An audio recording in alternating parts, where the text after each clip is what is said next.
नमस्कार दोस्तों, प्रज्ञानम क्लासेज में आपका स्वागत है।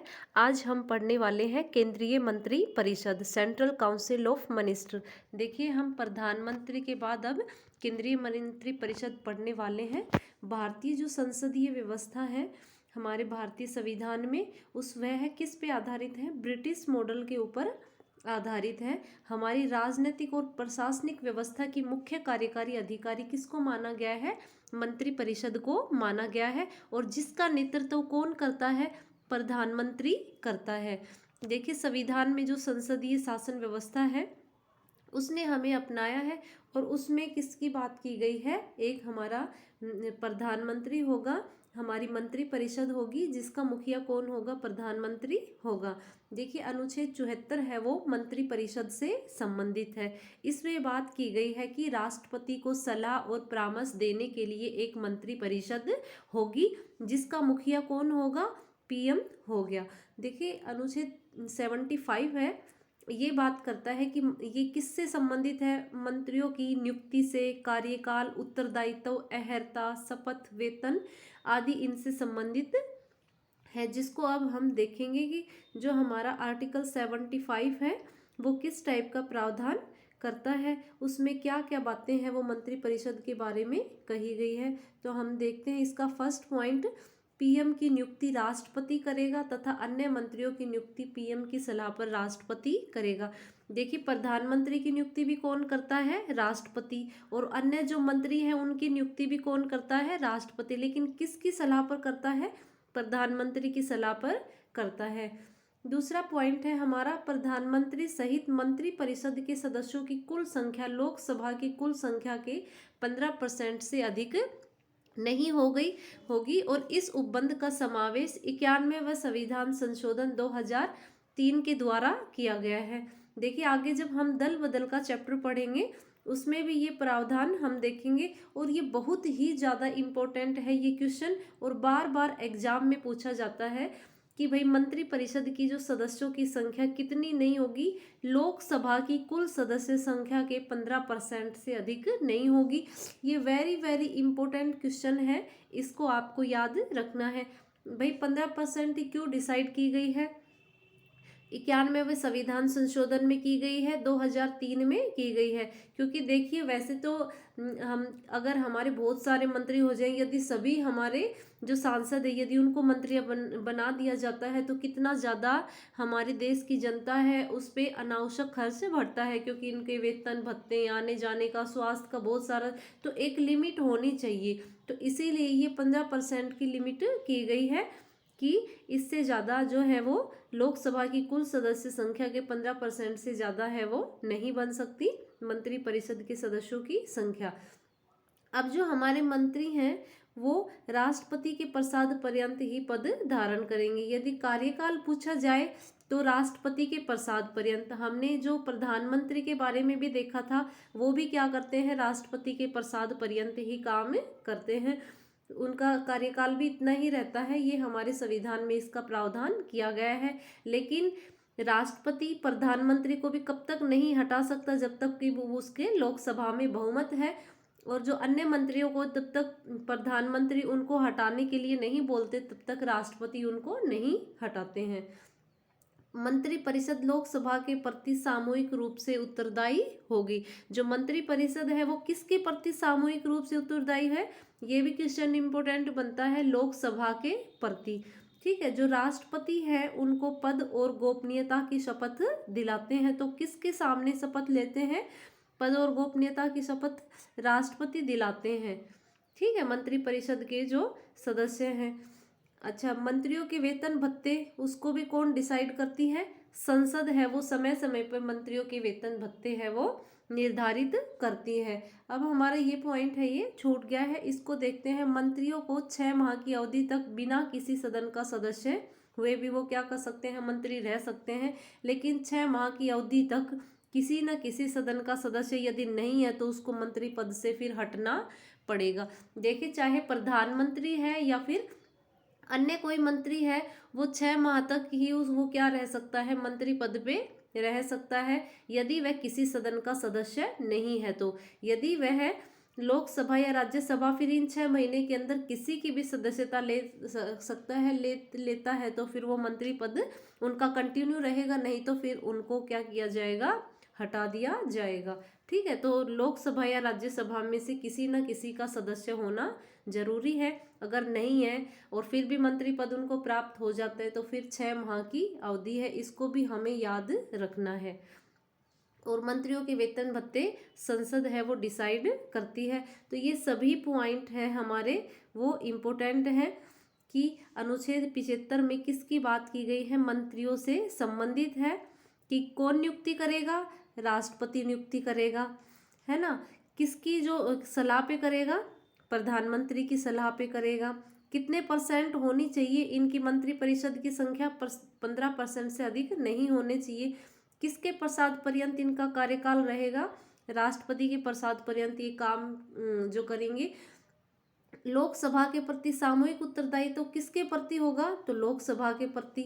शपथ कौन दिलाएगा, राष्ट्रपति दिलाएंगे। कितनी माह तक की अवधि तक ये सदन का सदस्य नहीं है तो मंत्री पद पे रह सकते हैं, 6 माह की। ठीक है, वेतन भत्ते कौन डिसाइड करता है इनके मंत्रियों के, तो संसद। ये हमारा आर्टिकल 75 था। अब हम बात करते हैं 77। सरकार की कार्यवाहियों का संचालन राष्ट्रपति के नाम से होता है।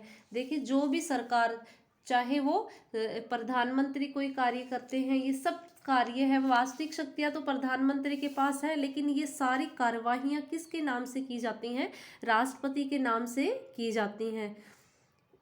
आर्टिकल 78 है हमारा, अनुच्छेद 78, ये प्रधानमंत्री के कर्तव्य हैं। और ये कर्तव्य हमारे 2 टाइप के हैं।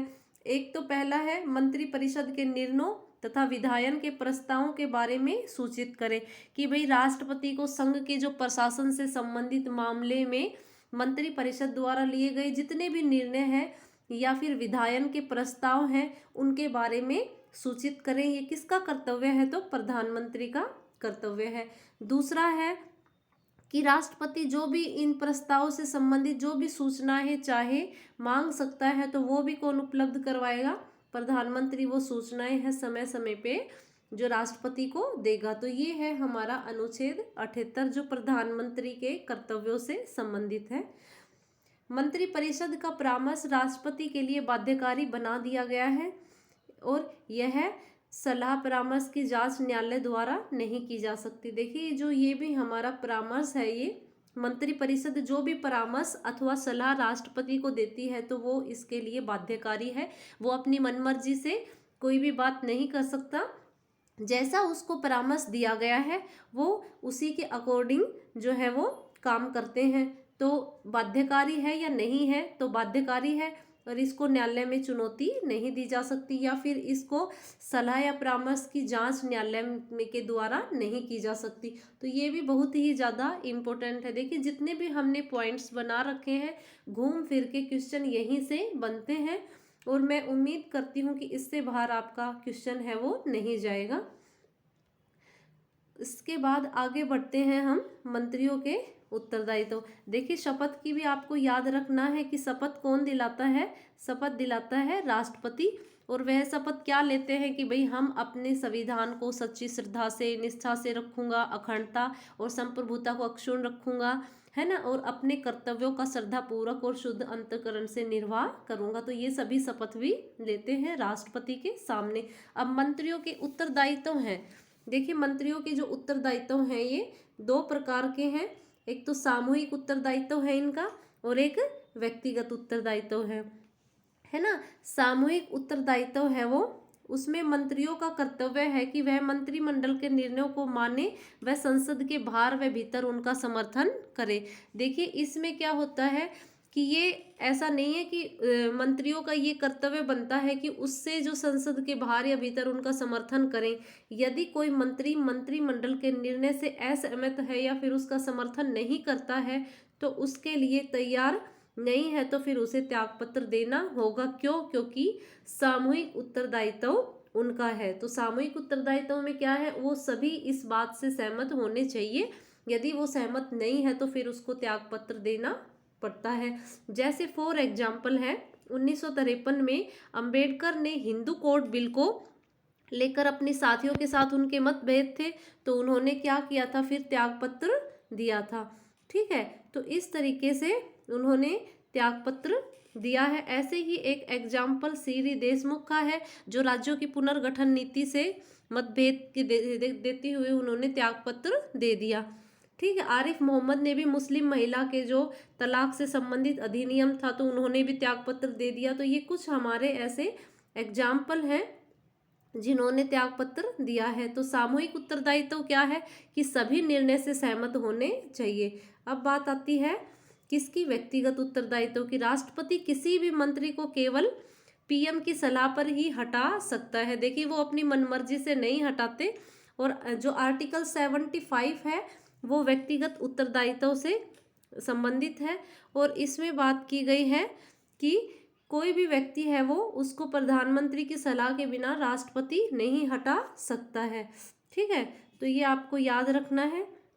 विचारों में और प्रधानमंत्री क्यों हटाता है भाई, या तो फिर उनके साथ विचार मेल नहीं खाए उन मंत्री के साथ प्रधानमंत्री के, या तो विचारों में मतभेद हो जाते हैं, वो बोलते हैं ऐसे काम करना है, वो किसी और तरीके से करते हैं, या फिर मंत्री के कार्यों के संतुष्ट न होने के कारण, मंत्री के कार्यों से जो प्रधानमंत्री संतुष्ट नहीं है, तो वो ये दो रीजन है कि उनको हटाते हैं, या तो विचार नहीं मिलते या फिर उनके कार्यों से संतुष्ट नहीं होते। तो ये होता है व्यक्तिगत उत्तरदायित्व। देखिए, विधिक उत्तरदायित्व की बात हमारे संविधान में नहीं है, जबकि ब्रिटेन के संविधान में इसका प्रावधान है। यदि क्वेश्चन आता है कि विधिक उत्तरदायित्व किससे संबंधित है, तो ब्रिटेन से संबंधित है, भारत से संबंधित नहीं है, क्योंकि हमारे यहाँ पे या तो सामूहिक उत्तरदायित्व है या व्यक्तिगत उत्तरदायित्व है। ज़्यादातर सामूहिक उत्तरदायित्व से ही क्वेश्चन बनता है। अब मंत्री परिषद की संरचना। देखिए, मंत्री परिषद है वो हमारे यहाँ पे 3 टाइप की होती हैं, और इन तीनों को मिला के ही क्या बोलते हैं, मंत्री परिषद। इसमें 3 टाइप के मंत्री होते हैं, कैबिनेट मंत्री, राज्य मंत्री, उप मंत्री। जो कैबिनेट मंत्री है उसमें महत्वपूर्ण मंत्रालय आ जाते हैं। ठीक है, जैसे गृह, रक्षा, वित्त या फिर विदेश विभाग। ऐसे जो विभाग हैं वो किस में आते हैं, हमारे कैबिनेट मंत्री। जो महत्वपूर्ण मंत्रालय उनके अंदर राज्य मंत्री, ऐसे जो स्वतंत्र प्रभार है उनका, कैबिनेट के सहायक है, और फिर ये कैबिनेट के जो कार्यों में है भाग ले सकते हैं। उप मंत्री हैं, इनका स्वतंत्र प्रभार नहीं होते, ये कैबिनेट मंत्री या राज्य मंत्री के ही अधीन रहते हैं, उनकी सहायता के लिए बने होते हैं, और कैबिनेट मंत्री की बैठक में ये भाग नहीं लेते। तो कैबिनेट की बैठक में ये भाग नहीं लेते, जबकि राज्य मंत्री भाग ले सकते हैं। तो ये तीनों में ही आपको डिफरेंस याद रखना है।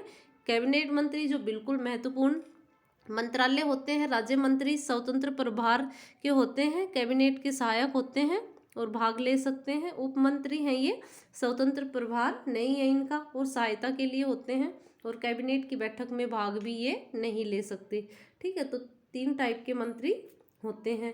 अब मंत्रिमंडल और मंत्री परिषद, इनमें डिफरेंस क्या है, तो मंत्रिमंडल और मंत्री परिषद में डिफरेंस हम देखेंगे कि हमारा जो क्या डिफरेंस है। देखिए, मंत्री परिषद है ना और मंत्रिमंडल, तो जो हमारा मंत्रिमंडल है ये तो एक लघु निकाय है, छोटा निकाय है ना। ये दोनों शब्द हम क्या देखते हैं कि अक्सर एक दूसरे की जगह यूज कर लिए जाते हैं, परंतु इनमें क्या होता है, अंतर होता है, और ये अपनी संरचना, अपने कार्य, इनकी भूमिकाएं अलग अलग होती हैं।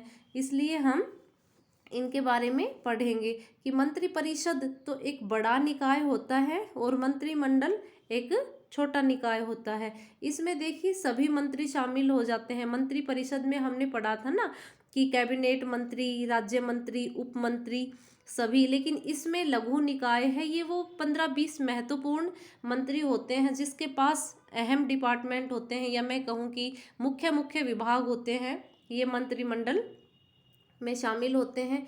यह एक संवैधानिक निकाय है और यह जो केवल कैबिनेट मंत्री इसमें होते हैं और इसमें तीनों मंत्री शामिल होते हैं। यह संवैधानिक निकाय है, लेकिन इसको क्या किया गया है, ये एक निकाय है जो सामान्यतः इसकी हफ्ते में एक बार बैठक होती है और ये कोई संवैधानिक निकाय नहीं है। वैसे ही हमने इसको क्या किया गया है, संविधान का जो अनुच्छेद 1978 में हुआ था, 44वां संविधान संशोधन 1978, इसमें इसका वैसे संविधान में इसका मूल प्रारूप शामिल नहीं है, इसमें इसका क्या किया गया है, शामिल किया गया है।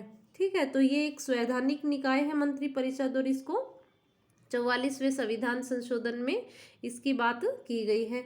एक साथ बैठक नहीं, सामूहिक कार्य नहीं। देखिए यह जो है यह सरकारी कार्य हेतु इसकी एक साथ बैठक नहीं होती है, इसका कोई सामूहिक कार्य भी नहीं है। और इसकी क्या होती है, एक साथ बैठक होती है, हफ्ते भर में एक बार बैठक होती है, और सामूहिक होती है। तो ये डिफरेंस भी इनमें याद रखनी है। इसमें जो शक्तियां हैं सिर्फ कागजों में दी गई हैं, नाम मात्र की है, लेकिन वास्तव में इन शक्तियों का प्रयोग वही बोल देते हैं मंत्रिपरिषद में ये शक्तियां हैं, मंत्रिपरिषद के ये कार्य हैं, लेकिन वास्तव में इन शक्तियों का प्रयोग ये कुछ एक ही हमारे जो महत्वपूर्ण डिपार्टमेंट वाले मंत्री हैं, कैबिनेट मंत्री हैं, वही इनका यूज करते हैं। तो ये इनमें डिफरेंस है। ये एक छोटा निकाय है, ये बड़ा निकाय है, ये ज़्यादा महत्वपूर्ण है। इसमें केवल कैबिनेट मंत्री आते हैं, जो प्रधानमंत्री के एक तरीके से कहें जो खास जो विभाग है प्रधानमंत्री और उनके जो महत्वपूर्ण व्यक्ति हैं उनके जो उनको दिए जाते हैं, और ये इसमें सभी शामिल होते हैं। ये संवैधानिक निकाय है। इसका जन्म एक तरीके से 44वां संविधान संशोधन 1978 में हुआ है। इसकी बैठक नहीं, इसके सामूहिक कार्य और हफ्ते भर में इसकी बैठक होती रहती है। इसके पास ज़्यादा शक्तियाँ हैं, तो ये हमें याद रखना है। अब जो मंत्रिपरिषद है उनके बारे में हमारा जो राजनीति शास्त्री हैं या फिर हमारे संविधान विशेषज्ञ हैं उन्होंने कुछ कोटेशंस दी हैं, तो उनको भी हम देखेंगे। रैमजे म्योर ने क्या कहा है कि ये राज्य रूपी जहाज का स्टीयरिंग व्हील है। तो स्टीयरिंग व्हील किसने कहा है, रैमजे म्योर ने। म्योर ने क्या कहा है, स्टीयरिंग व्हील। लावेल ने इसके बारे में क्या कहा है कि राजनीतिक वस्तु का आधार। तो लावेल ने क्या कहा है, वस्तु का आधार। मैरियट ने कैबिनेट वह धुरी है जिसके चारों ओर पूरी राजनीतिक मशीनरी है वो क्या करती है, चक्कर लगाती है। तो राजनीतिक मशीनरी किसने बोला है, मैरियट ने बोला है। ग्लैडस्टोन है, उन्होंने सूर्य के समान बताया है जिसके चारों ओर अन्य निकाय परिभ्रमण करते हैं। तो ग्लैडस्टोन सूर्य, ग्लैडस्टोन सूर्य के समान। बार्कर है कैबिनेट नीतियों का चुंबक। तो बार्कर ने क्या बताया है, चुंबक। बेग हार्ट या बेग जोट, आपको इसको बेज होट भी मिल सकता है लिखा और बेग हार्ट भी, ये कैबिनेट हाइफन है। तो ये कुछ कोटेशंस हैं जिनको आपको देखना है। आगे बढ़ते हैं। किचन कैबिनेट, देखिए ये किचन कैबिनेट है, ये किसे बोला जाता है, जो 15-20 महत्वपूर्ण मंत्रियों को मिलाकर बनती है। किचन कैबिनेट क्या होती है, जैसे प्रधानमंत्री हैं और उसके 15-20 जो महत्वपूर्ण मंत्री हैं या फिर उनके जो खास दोस्त या फिर इस तरीके से जिनके साथ उनकी मतलब बातें या डिसीजन बहुत ज़्यादा एक जैसे होते हैं। जैसे फिलहाल हम इसका एग्जाम्पल ले सकते हैं, नरेंद्र मोदी हैं प्रधानमंत्री हमारे, उनके जो साथ रहते हैं जैसे राजनाथ सिंह है, अमित शाह है, पहले अरुण जेटली भी थे, सुषमा स्वराज थी। तो किचन कैबिनेट जो महत्वपूर्ण मंत्रियां होते हैं, मंत्रियों को मिलाकर बनती है, जिसका प्रमुख तो पीएम होता है। इसे आंतरिक कैबिनेट भी कहते हैं और किचन कैबिनेट भी कहते हैं, जो महत्वपूर्ण डिसीजन लेती है। ठीक है, जैसे हर एक कोई भी प्रधानमंत्री बना है उसके साथ ये आंतरिक कैबिनेट देखने को मिलती है। जैसे नेहरू की बात करें, सरदार पटेल थे, उनके साथ मौलाना आज़ाद थे, है ना। ऐसे ही लाल बहादुर शास्त्री के साथ भी वाईवी चौहान थे या फिर जीएल नंदा थे, वाजपेयी के समय में भी। तो ये हर समय हमें देखने को मिलता है किचन कैबिनेट, जो उनके साथ के जो 15-20 महत्वपूर्ण मंत्री या व्यक्ति होते हैं जो उनके बहुत ही विश्वास पात्र एक तरीके से हम कह सकते हैं, तो उनको बोलते हैं किचन कैबिनेट। ठीक है, मंत्रिमंडलीय समितियां। अब देखिए कैबिनेट विभिन्न समितियों के माध्यम से कार्य करती है, और हमारी ये मंत्रिमंडलीय समितियां हैं वो, एक तो इनके बारे में बात की गई है कि ये संविधानेतर होती हैं, यानी कि संविधान में उनका उल्लेख नहीं है, और इनके गठन हेतु नियम का प्रावधान तो है लेकिन संविधान में इनका प्रावधान नहीं है। ये 2 प्रकार की होती हैं, एक होती है स्थायी और एक होती है तदर्थ। देखिए स्थायी समिति तो स्थायी होती है, लेकिन तदर्थ कैसी होती है, अस्थायी होती है। तदर्थ समितियां क्या करती हैं, तदर्थ समितियां समय समय पर विशेष विशेष मामलों के लिए गठित की जाती हैं, जिसका फॉर एग्जाम्पल है 1962 का चीन के आक्रमण के समय। देखिए, ये उसका कोई किसी खास विशेष मामले के लिए गठित की जाती है और उनका कार्य पूर्ण होने के बाद इनको क्या कर दिया जाता है, स्थगित कर दिया जाता है। जैसे फॉर एग्जाम्पल है 1962 का चीन आक्रमण के समय, और अधिकांशतः इनका नेतृत्व कौन करता है, पीएम ही करता है। ठीक है, इनकी संख्या, नाम तथा संरचना समय समय पर भिन्न भिन्न होती रहती हैं, और 3 से लेकर 8 तक इनकी सदस्य संख्या और भी हो सकती है। नेतृत्व कौन करता है इनका, प्रधानमंत्री करता है। तो ये विशेष मामलों के लिए गठित की जाती हैं। उसके बाद आती हैं हमारी स्थायी समितियाँ। ये हमने बात की है तदर्थ समितियों की। जो स्थायी समितियाँ हैं ये मुख्यतः 4 होती हैं। 4 महत्वपूर्ण जो स्थायी समितियाँ हैं उनकी हम बात करेंगे। ठीक है, जो 4 महत्वपूर्ण स्थायी समितियाँ हैं, एक तो राजनीतिक मामलों से संबंधित, आर्थिक मामलों से संबंधित, नियुक्ति समिति और संसदीय मामलों से संबंधित। तो ये 4 महत्वपूर्ण है, जिसमें जो ये 3 है पहली, इनका तो प्रमुख होता है पीएम। ठीक है, जैसे ये हमने लिख रखा है कि राजनीतिक, आर्थिक, नियुक्ति, इनका तो जो प्रमुख होता है वो प्रधानमंत्री होता है, लेकिन संसदीय मामलों से संबंधित जो लास्ट है इसका प्रमुख होता है गृह मंत्री। ठीक है, और सभी कैबिनेट समितियों में सबसे शक्तिशाली जो होती है ये राजनीतिक मामलों से संबंधित क्या होती है, ये सबसे ज़्यादा पावरफुल रहती है।